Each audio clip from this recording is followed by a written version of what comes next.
आज नगरपालिकेची मतमोजणी झालेली आहे।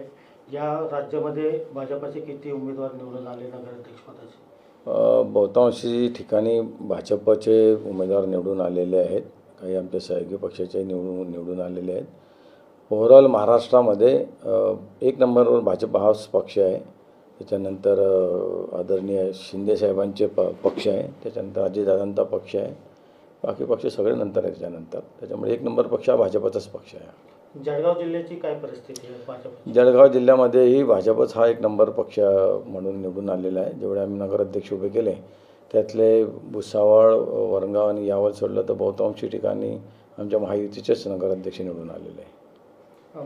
भुसावळमध्ये आपली पत्नी हे उमेदवारीसाठी उभे होते, ते पराभव झालेले आहे, काय बोलणार याविषयी?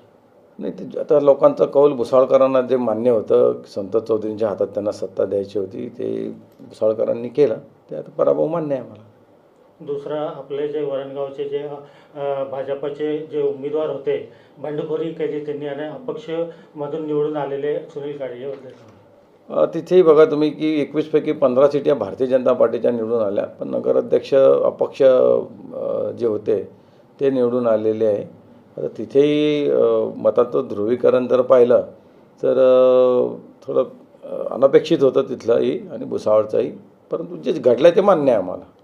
मुक्ताईनगरमध्ये आपले भाजपचे जे नगराध्यक्ष भावना पाटील तेही देखील पराभव झालेले आहेत, तिथे शिंदे गटाचे उमेदवार निवडून आले। तिथे आमचे सहयोगीच पक्ष आहे, त्याच्यामुळे काही प्रॉब्लेम त्याचे भाजप आणि आमच्यात मैत्रीपूर्णच लढत होती, त्याच्यामुळे शिंदे जरी निवडून आले असले तरी ते आमचे सहयोगीच आहेत।